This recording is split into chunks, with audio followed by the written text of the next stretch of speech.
My name is Eric Meeks, and it's easy for me to, I think like most artists, just to show pictures of their art, but it's when I turn the camera around and I have to sit in front of it, it becomes a very difficult thing for me to do.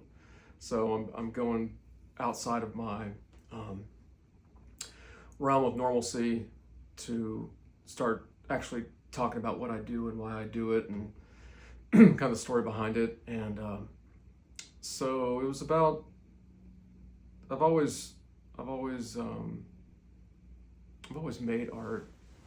I knew from an early age that it was just something I couldn't help but do. And and I would take different art classes throughout like grade school, and like I would win competitions, and I would just do really well, and it just came easy to me, and I just wanted to get better. And I got out of it was about the time I was getting out of the military in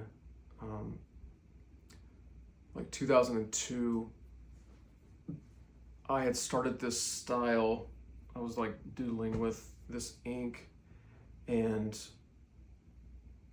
it was just something different. It was kind of like a mosaic. It kind of reminds you, like, almost, kind of how Keith Haring did his shapes, but it was just different. I felt something different with it, and then it just kind of started morphing into something else. And so I got out around, it was like May of 2002. I got out of the military, and in June is when I began my journey, where I was just starting from the beginning of art, and I would just mess around with every type of medium there was, just because I never went to art school.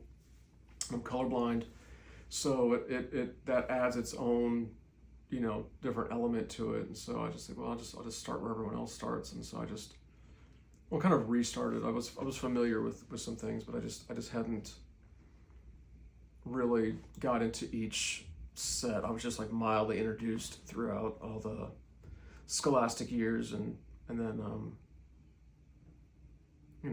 like everyone else is going through school. But so it was just, I was buying oil paints and acrylics and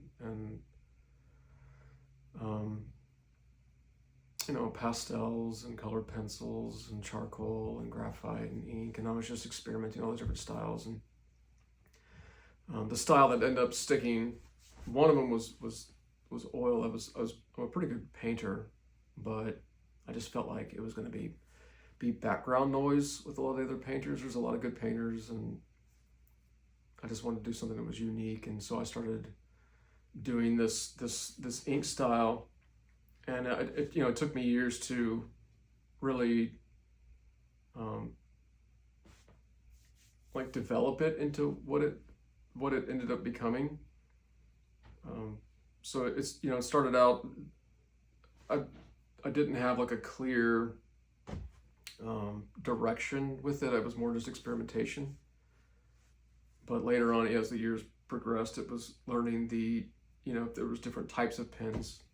So I went from using a Uniball to switching to like a Micron. I stuck with the Microns for a couple decades, and then recently I've kind of switched out on just because they changed.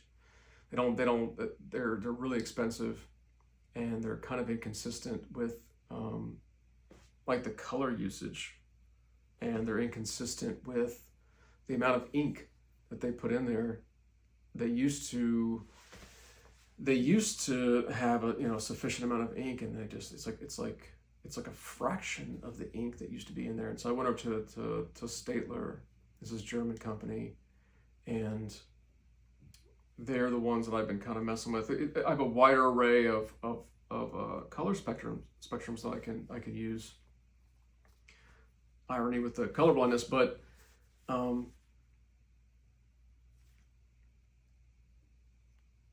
it gave me a greater color usage.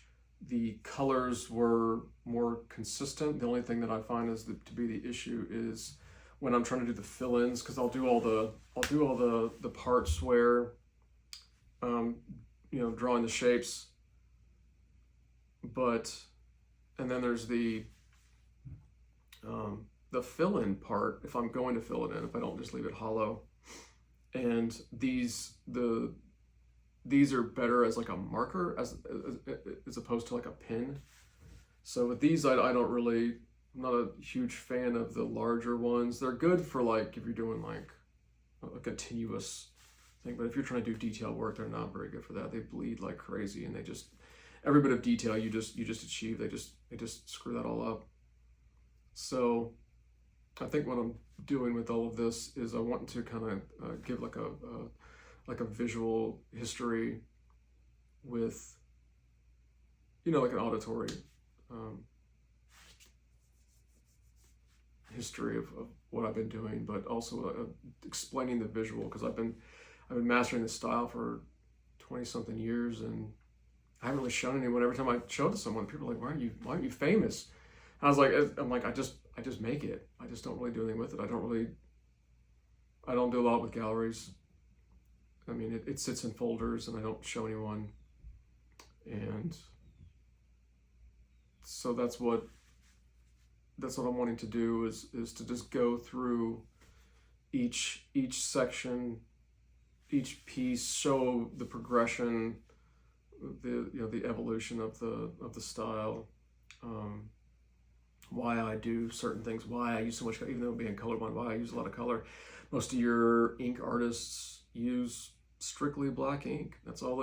I rarely see anything different, and I'm like, where's the challenge in that? Where's the challenge in just using something that's just a single color base? I don't know. Like I just think that we as artists have been exposed to so much for the past, I'd say 500 years.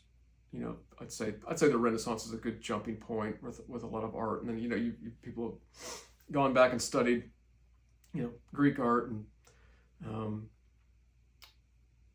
like Egyptian art, things of that nature, and seeing the different that progress, and that where it was a little more two-dimensional, except for the sculptural aspect, which they were working in different types of stone.